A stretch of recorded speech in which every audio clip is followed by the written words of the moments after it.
오늘의 본문에 들어있는 이 고린도 교회, 이 교회 또한 말씀과 성령의 공동체였지요. 그러나 그럼에도 불구하고 교회는 온전치 않았어요. 그래서 그 안에 구성원들은, 성도들이 하나가 되지 못합니다. 이 고린도 교회도 그 교회 안의 문제들을 하나씩 지적하며 바르게 교훈하고 가르치는 내용이 이 고린도 교회에 보낸 사도 바울의 편지 아니었습니까? 오늘 이 교회 안에 성도들 속에서 나타나고 있는 성령의 은사로 말미암아 분열된 교회들, 그 교회를 바로잡는 내용 함께 묵상해 보기를 원합니다. 이 앞의 내용에서는 사도 바울은 교회 교우들 간에 다투면서 법정에 가지 마라, 사회적인 문제죠. 교회 안에 세상에서 하는 것처럼 음탕한 삶을 살지 마라, 다 사회적인 얘기죠. 이것은 인간적인 얘기예요.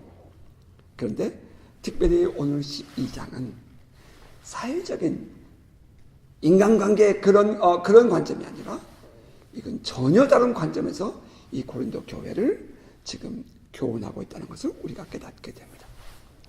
저는 이 고린도서 12장을 전체를 쭉 한꺼번에 같이 통으로 묵상하면서 오늘 우리에게 주시는 또 주의 음성을 함께 묵상해 보고 싶고, 오늘 이 시대를 다시 이해를 하면서 새로운, 그러면서 또한 우리에게 익숙한 그런 관점을 함께 찾아가고 싶습니다.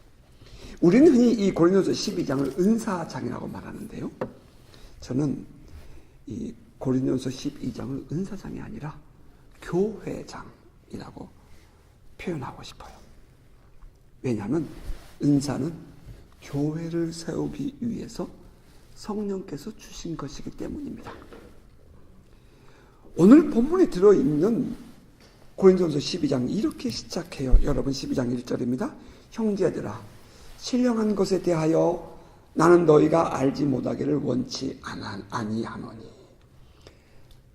바울은 이제 이 성령의 은사를 언급하기 위해서 글을 쓰면서 그 서두에 spiritual gift, 신령한 것이라고 표현했다는 것입니다.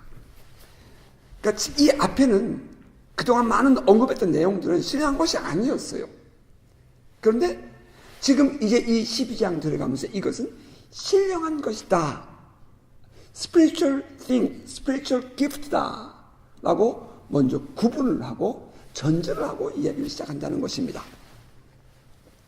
이 성령의 은사는 세상 사람들이 지식이나 지혜로 받아들일 수 없다 하는 것을 전제하는 말일 겁니다. 이것은 오직 성령으로 거듭난 사람, 성령의 은사를 받고 경험한 사람만이 이해될 수 있는 독특한 공동체의 요소다 혹은 내용이다 하는 것입니다.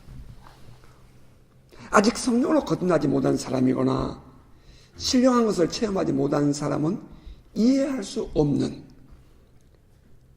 영적인 문제라는 것입니다. 여러분, 이거 잘 이해해 보시기 바랍니다.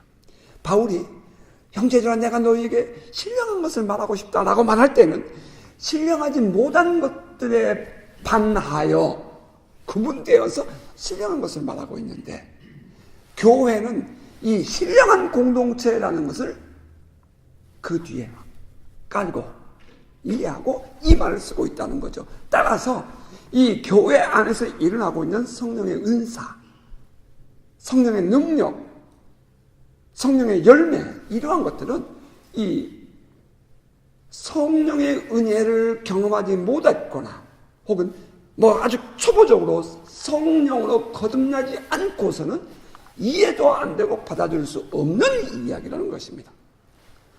그러니까 때로는 이렇게 성령의 역사가 막 왕성하게 나타나는 것을 보면서 정죄하고 비난하기도 하죠. 어떤 사람들. 그 이유가 뭐예요? 신령한 것을 경험한 자만이 알 수 있기 때문입니다. 여기서 우리가 생각해 볼 수 있는 것은 교회에 다니는 사람이라고 해서 무조건 모두가 성령의 은사를 인정하거나 받아들일 수 있는 것이 아니다 하는 것을 우리가 생각해 볼 수 있죠.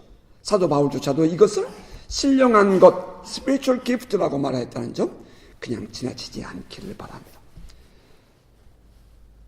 바울은 이렇게 얘기해요. 이제 3절에 보면 그러므로 내가 너에게 알리노니 하나님의 영으로 말하는 자는, 다시 말하면 성령이죠. 하나님의 영으로 말하는 자는 누구든지 예수를 저주할 자라 하지 아니하고 또 성령으로 아니하고 누구든지 예수를 주시라 할 수 없느니라. 교회 공동체는 성령으로 거듭난 사람들의 모임입니다.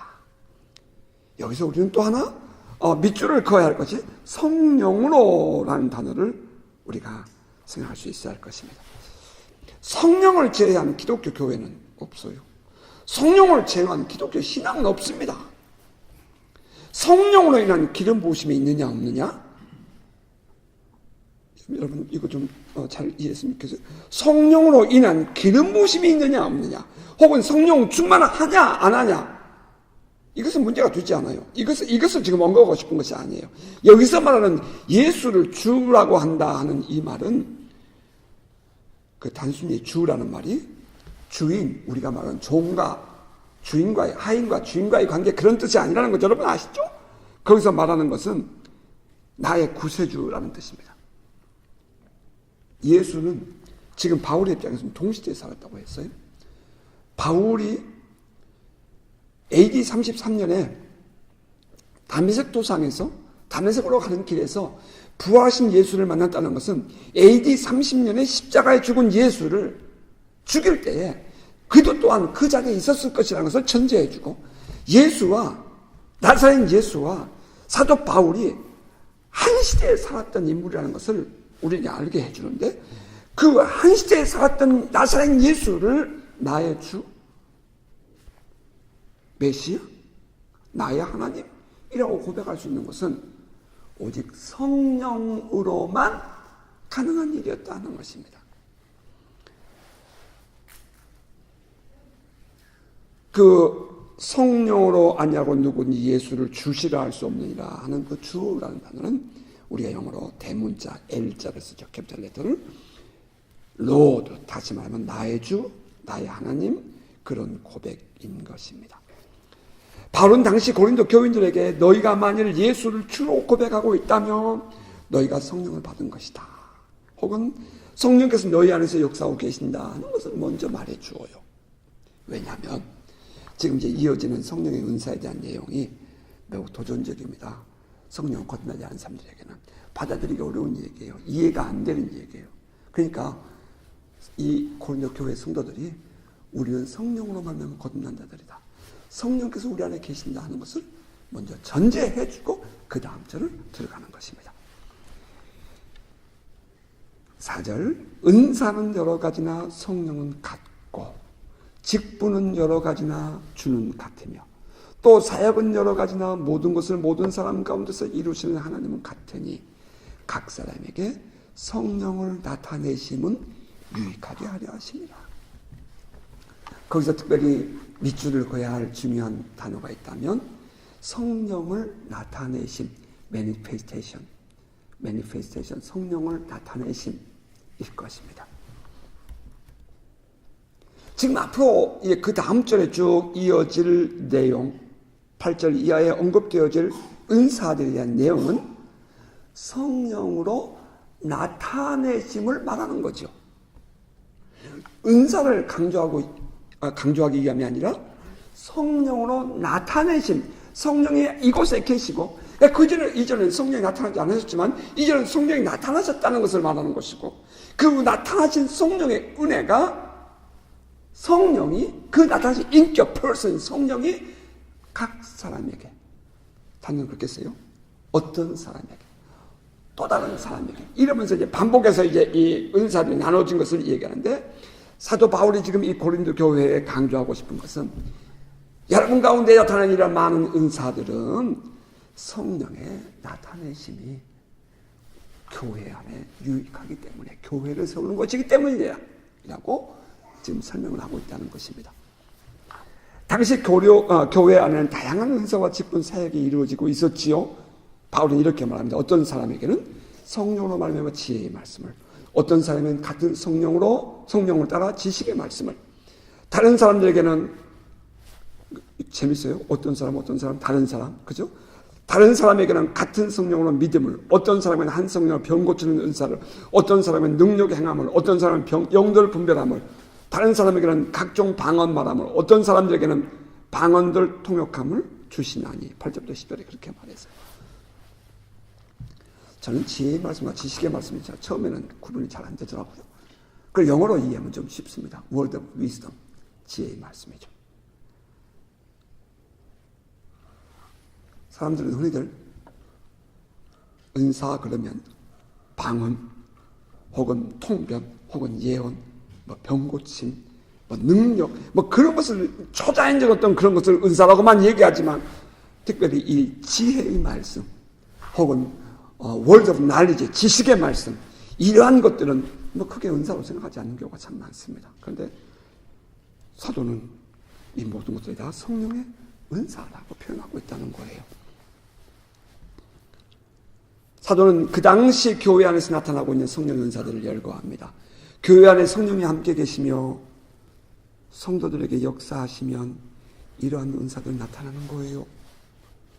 오늘날도 교회 안에서 이러한 은사들이 나타나는 것이 이상한 것이 아니라, 이러한 은사가 성령의 은혜로 성도들에게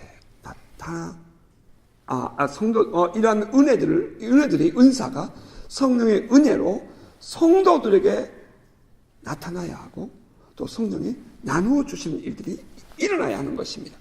사도 바울이 은사를 말할 때에 고린도 교회는 이렇게 말했지만, 로마 교회에 보는 편지 로마서 12장 4절 이하에 보면 또 다른 모양의 은사들을 말하잖아요. 다스리는 것도 은사예요. 행정하는 것도 은사예요. 섬기는 것도 은사예요. 상담해 주는 것도 은사예요. 뭐 각종 그 외에도 많은 은사들을 로마 교회는 또 말하거든요. 이러한 이 모든 이 은사들은 성령께서 그의 뜻대로 주관적으로 나누어 주심으로 성도들에게 유익을 주고 유기체인 교회를 세워가는 일을 하게 하기 위해서 성령이 하신 것이다 라고 말한다는 거예요. 이어지는 12장 11절, 이 모든 일은 같은 한 성령께서 행하사 그의 뜻대로 각 사람에게 나누어 주신 것이니라. 그의 뜻대로 각 사람에게 나누어 주신 것이니라. 누가? 성령이 행하사. 은사는 모두가 한 성령께서 그의 뜻대로 각 사람에게 나누어 주는 것이다, 이 말입니다. 자, 우리가 여기서 좀 아픔을 느껴보고 싶어요. 오늘 이 시대와 또한 그 당 교회들을 바라보면서 아픔이 느껴집니다. 어떤 사람은 방언을 말하고 어떤 사람은 통변을 합니다. 그러면 방언을 못하는 사람, 방언하는 사람 부러워하고 통변하는 것을 부러워해요. 어떤 사람은 예언을 합니다. 그러면 사람들은 그 예언을 따라서 휘청거리며 넘어지는 모습도 우리는 경험해 보았어요. 그들에게 지혜의 말씀, 지식의 말씀, 은사로 보이지도 않는 것입니다. 오직 특별한 어떤 초자연적인 능력이 나타나야 성령의 은사라고 여기는 거예요. 근데 사도 바울은 뭐라고 말해요? 이 모든 일은 같은 한 성령이 행하사 그의 뜻대로 각 사람에게 나누어 주시는 것이다 라고 말했다는 것입니다. 어떠한 은사든지 모두가 같은 한 성령께서 그의 뜻대로 나누어 주십니다. 아멘입니까? 이제 문제는 뭐냐면은 은사의 주체, 은사를 나누어 주신 분이 누구냐 하는 것입니다. 성령이시죠. 은사를 말할 때 강조되어야 할 것은 어느 누가 어떤 은사를 받았대 그것이 아니라 성령께서 그 사람에게 이런 은사를 주셨대 하는 것이 강조되어야 합니다. 무엇이 강조되어야 돼요? 다시 말하면 은사를 받은 사람이 중요한 것이 아니라 은사를 주신 성령이 중요한 분이라는 것입니다. 이 안에서 많은 성도들이 지난날 각종 은사들이 나타났습니다. 그때 제가 보는 것은 성령이 하시는 것이다. 성령이 누구를 통해서 하신다면 그것은 그가 중요한 것이 아니라 성령이 하신다는 것이 중요하다. 성령의 임재가 중요하다 하는 것입니다. 왜? 바로 이것이 성경에서 사도 바울이 우리에게 강조해 주고 싶었던 내용이기 때문입니다. 가끔 엉뚱한 소리를 하는 사람도 보았어요. 이건 진짜로 제가 그런 소리 들어보았습니다. 은사에는 크고 작고 귀하고 덜 귀하고가 있답니다. 그들 주장은 성령께서 사람을 보아가면서 예언의 은사를 감당할 만한 사람 예언의 은사를 주고 통변의 은사를 감당할 만한 사람 통변의 은사를 준다. 그러면서 그들 가운데 나타나는 은사를 가지고 서열을 만들어 놓고 높고 낮고를 말하는 것을 제가 보았습니다. 여러분 어떻게 생각하십니까? 저는 내 많이 아팠어요. 저 가짜 은사자다. 저 가짜 목사다. 저 그렇게 봤어요. 진심이에요. 왜요? 고린도전서 12장을 묵상하면 분명히 그 말이 거짓입니다. 성령이 그 자리에 임하시면 성령께서 자기 뜻대로 은사를 주시고 주님의 뜻을 이루게 하시는 것입니다. 자, 그렇다면 성령께서 성도들에게 은사를 주시고 이루고자 하는 뜻이 있다, 의도가 있다 하는 것입니다. 그것이 뭐라고요? 교회를 세우는 것입니다. 바울은 교회를 몸, 유기체, 올가니즘 그렇게 표현했죠. 몸은 하나인데 이어지는 12절 13절입니다. 몸은 하나인데 많은 지체가 있고 몸의 지체가 많으나 한 몸임과 같이 그리스도도 그러하니라. 우리가 유대인이나 헬라인이나 종이나 자유인이나 다 한 성령을 세례를 받아 한 몸이 되었고 또 다 한 성령을 마시게 하였느니라. 교회는 한 성령으로 세움을 받은 한 몸 유기체입니다. 그리고 그 안의 성도들은 한 유기체의 지체들이죠. 그 지체된 성도들에게 성령께서 은사를 나누어 주셨습니다. 여러분, 제가 조금 전에 예언의 은사를 감당할 만한 사람이니까 예언의 은사를 주었다. 통변의 은사를 감당할 만한 사람이니까 통변의 은사를 줬다. 저 사람 대단하게 신령한 사람이다. 그렇게 보아서는 안 된다라고 여러분 설명드렸어요. 왜요? 밥을 먹는 입이 중요하다면 다리가 중요한 거죠. 아니요, 보이지 않는 위장도 중요합니다. 특별히 그가 무슨 대단한 능력이 있고 자격이 있어서 준 것이 아니라 하나님께서 각자에게 주어진 은사대로 자기에게 주어진 그 사역과 은사를 바르게 잘 활용하여 전체 한 몸을 건강하게 하기 위해서 주신 것이지. 나는 손이니 너 입은 소용이 없다, 눈은 소용이 없다, 이런 말 하지 말라는 것입니다. 그런데 종종 교회 안에 그런 문제들이 있어서 어려움을 겪는 일들을 우리는 보아왔죠. 자, 다시 좀 돌아가서 이 본문에서 우리에게 지금 말해주고 싶은 그 중요하게 생각해야 할 교훈은 교회는 몸, 살아있는 유기체라는 것입니다. 성령의 컨트롤, 지배를 받으며 성령께서 우리 안에 역사하고 왕성하게 활동함으로 말미암아 이 교회라는 유기체, 살아있는 몸은 성장해 가는 것입니다.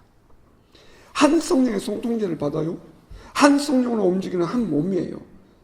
이것은 살아있는 유기체예요. 교회는 한 몸, 살아있는 유기체라는 말은 발이 아프면 온몸이 불편해요.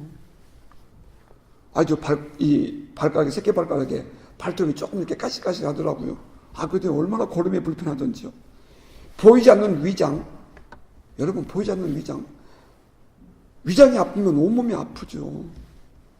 우리는 모두가 한 지체라는 겁니다.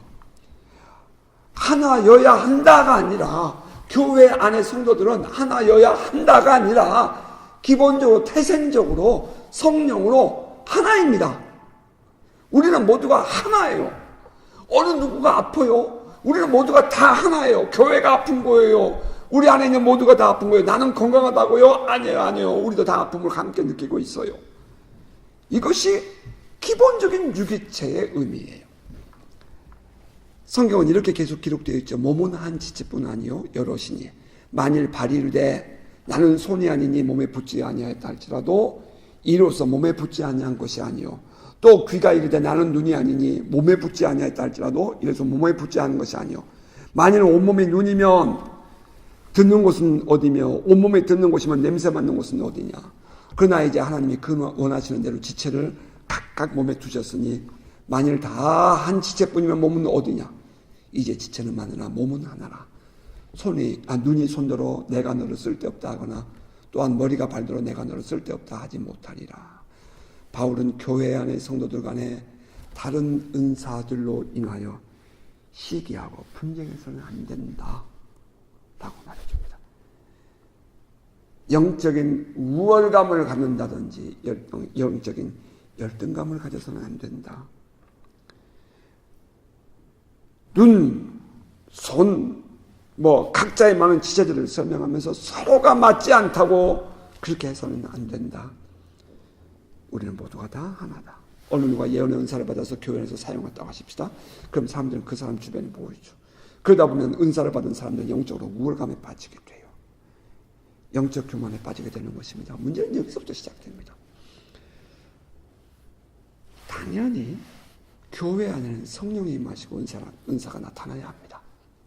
교회 안에는 성령이 임하시고 은사가 나타나야 돼요. 아까 거기서 보았다시피 성령의 나타나심은 유익을 주기 때문이에요. 하나님의 교회는 성령의 공동체입니다. 이 성령의 공동체는 성령께서 당신을 나타내신 일이 당연히 일어나야지요. 초대교회는 말씀에 응황하고 성령의 나타나심, 성령의 다스리심이 왕성하게 나타나면 교회는 부흥합니다. 오늘날도 이 교회의 엘리멘트, 이 에센스, 기본은 성령과 말씀입니다. 성령과 말씀으로 부흥하는 일이 지금도 일어나야 하고 일어나고 있습니다. 건강한 교회, 성령이 함께하는 교회, 예배 부흥이 있기를 주의 이름으로 축복합니다. 근데 종종 오늘날 교회는 성령의 은사가 나타나면 교회 안에 문제가 발생하고 하나됨이 깨어지는 모습이 있어요. 여러분 인정하시나요? 교회 안에 어떻게 은사가 나타나고 이렇게 막 강력한 하나님의 임재가 나타나면 그것으로 말미암아 이렇게 막 모여져야 되는데 오히려 그것이 분리의 원인이 되더라는 말입니다. 뭐죠 이유가? 영적 교만 때문이죠. 성령이 교회를 건강하게 세우도록 주관적으로 성령의 그의 뜻대로 spiritual gift, 은사를 나누어 주었습니다. 근데 그 은사들을 교회를 세우는 데 사용 안 하고 주은 것인데 그것을 종종 은사를 받은 사람들이 우리가 지난날 말씀 묵상하면서 보았어요. 자기의 영광을 추구하다가 분리를 일으키고 분쟁의 원인이 되는 경우들을 본다는 사실입니다. 성령은 하나 되게 하시는 일을 합니다. 성령은 하나 되게 하셔요. 각자 우리가 이곳에 모이는 우리 모두가 다 각자 다 은사가 있습니다. 어떤 사람은 드러나는 은사가 있고 어떤 사람은 보이지 않는 곳에 일하는 은사도 있고 여러 가지 은사 다양하게 나타납니다. 그때에 그 다양하게 나타나지만 그 다양함은 틀린 것이 아니고 공동체 큰 한 몸을 온전하게 세우기 위하여 주신 것이에요. 하나 되게 함의 목적이 있습니다. 하나 되게 함에. 근데 사단은 어때요? 사단은 분리하는 일을 하잖아요. 그러니까 신령한 일이 일어날 때, 성령의 역사가 일어날 때 꼭 이 영적인 어둠의 영들이 함께 역사할 수 있다는 것을 우리는 깨어서 볼 수 있어야 돼요. 깨어서 볼 수 있어야 돼요. 바로 그때에 이 사단은 말이에요. 둘도 하나가 되지 못하게 해요. 성령은 백도 하나가 되게 하고 만도 하나가 되게 할 텐데 이 사단은 둘도 하나가 되지 못하게 해요. 그래서 사단은 이 영적인 은혜를 받은 사람들 속에 역사해서 이 분리를 일으키는데요. 그때 그들이 사용하는 것이 뭐예요? 영적 교만이 우리 안에 감추어진. 교회가 시끄러워져요. 교회가 시끄러워요. 그래서 어떤 교회들은 은사가 끝났다고 이제는 무시해버려요. 이제는 은사가 필요 없대요. 끝났대요. 잠잠하래요. 아니에요, 여러분. 사도 바울이 만약에 고린도 교회를 향해서 정말 은사가 끝났다, 필요가 없다라고 말하고 싶었다면 더 이상 얘기할 필요가 없어요. 사도 바울은 교회 안에 이렇게 영적인 문제로, 은사 문제로 분쟁이 일어나고 분리가 일어나고 있는 그 교회를 치료하는 방법을 제시해줘요. 고린도서 12장이 우리에게 유익한 것은 교회 안에 은사가 나타나서 교회가 분리되었다, 그러므로 교회는 이런 말씀만이 최고다, 이런 엉터리 같은 소리 하는 사람들에게 아니야. 은사는 이렇게 가면 건강한 길을 갈 수 있어 하고 방향을 제시해 주는 것이 고린도서 12장이에요. 이해를 달리 해보자는 것입니다. 이해를 달리. 그럼 다툴 이유가 없어지죠. 성령의 은사를 한 성령께서 그의 뜻대로 각 사람에게 나누어 주신 것입니다. 따라서 은사는 인간에게, 우리들에게 중심이 있는 것이 아니라 성령께 있습니다. 결코 어느 누가 우월해서 성령을 주신 것이 아니라 성령께서 주의 몸된 교회를 세우기 위해서 성도들에게 주관적인 의도로 나누어 주십니다. 그러면 성도들은 그 은사를 주신 목적대로 충성스럽게 바르게 사용하여 교회를 각자 자기의 자리에서 세워가면 됩니다. 이것이 은사 무용론을 덮을 수 있고, 그러니까 은사 소용없다고 말하는 자들을 덮을 수 있고, 그런 주장을 덮을 수 있고, 그러한 주장을 바르게 잡을 수 있는 성경이 우리에게 가르쳐 주시는 지혜입니다. 성령의 은혜가 임하셨습니까? 성령의 은사가 여러분에게 나타나십니까? 여러분 그걸 결코 주저하지 마세요. 결코 여러분 그것 때문에 시험 들지 마세요. 여러분 활용하세요. 사용하세요. 여러분 마음껏 사용하세요. 하나님께서 여러분을 통해서 일하고 싶어 하시거든 여러분 마음껏 일하세요. 그러나 언제나 강조되어야 할 것은 내가 아니라 성령이 나에게 주셨다. 성령이 나를 통해서 일하십니다. 성령이 주체가 되시기를 주님을 축복합니다. 지금도 성령이 함께 하시면 교회 안에서 은사가 나타날 수 있어요. 나타나야 합니다. 예나 지금이나 성령은 같은 성령이시고 성경은 또한 동일한 성경입니다. 2000년 전의 교회는 오늘날의 교회는 모두가 같은 성령을 받은 동일한 교회예요. 우리 교회도 사도 바울에 의해서 언급된 고린도 교회와 동일한 주의 몸입니다. 2000년 전 성경이 기록되어진 이 교회나 2000년이 지난 지금 세워지고 하고 있는 이 교회나 모두가 다 동일한 그리스도의 몸이에요. 하나님의 집입니다. 성령이 dwelling, 우리와 함께 기거하시는 하나님의 집이에요. 아멘입니까? 이건 조금도 양보될 수 없는 거예요. 옛날에 세워진 교회는 온전하고 지금 교회는 찌그러집니까? 아니요. 옛날 고린도 교회도요, 이런 문제로 이렇게 많은 논쟁이 있었던 교회예요. 다 똑같아요, 교회는. 다만 그것을 어떻게 치유하고 어떻게 세워가느냐, 거기에 따라서 달라지는 거죠. 그렇다면 우리 교회 안에서도 성령의 역사는 더 왕성하게 일어나야 하고 또 주의 말씀이 더 힘차게 증거줘야 합니다. 살아있는 성령 하나님 하실 수 있는 역사들이 더 크게 일어나기를 소원합니다. 여러분 정말 주님의 놀라신 은혜가 여러분을 완전히 사로잡고 주의 은혜가 나를 사로잡고 주의 은혜가 나를 새롭게 이끌어 가셔서 놀라운 하늘의 비밀을 보는 역사가 있기를 주님을 축복합니다. 자, 사도 바울은 그 지체에 대해서 설명하면서 놀라운 이야기를 계속해요. 자, 22절. 그뿐 아니라 더 약하게 보이는 몸의 지체가 도리어 요긴하고 우리가 몸에 덜 귀히 여기는 그것들을 더욱 귀한 것들로 입혀주며 우리의 아름답지 못한 지체는 더욱 아름다운 것을 얻느니라. 그런즉 우리의 아름다운 지체는 그럴 필요가 없느니라. 오직 하나님의 몸을 고르게 하여, 그 고르게라는 단어를 저는 밑줄을 긋고 싶었어요. 고르게 하여 부족한 자의 지체에게 귀중함을 더하사 몸 가운데서 분쟁이 없고 오직 여러 지체가 서로 같이 돌보게 하셨느니라. 만일 한 지체가 고통을 받으면 모든 지체가 함께 고통을 받고 한 지체가 영광을 얻으면 모든 지체가 함께 즐거워하느니라. 너희는 그리스도의 몸이요 지체의 한 부분이라. 여러분,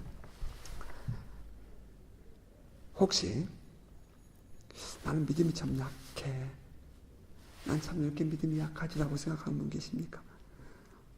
나는 아직 성령의 은사를 경험하지 못해서 어딘지 모르게 섭섭해. 그래서 예배 시간이 되면 교회 문 앞으로 서성대는 성도 혹시 계십니까? 어떤 사람들에게 막 엄청난 성령의 기름 부으심으로 말미암아 능력이 나타나는데 나는 왜 그렇지 않아?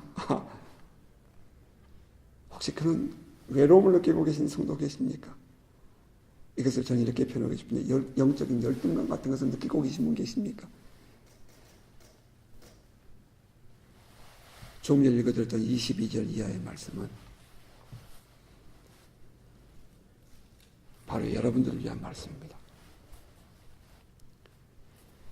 그래서 여러분들이 귀하고 그래서 여러분들이 중요하다 하는 말씀을 사도가 말하고 있는 것입니다.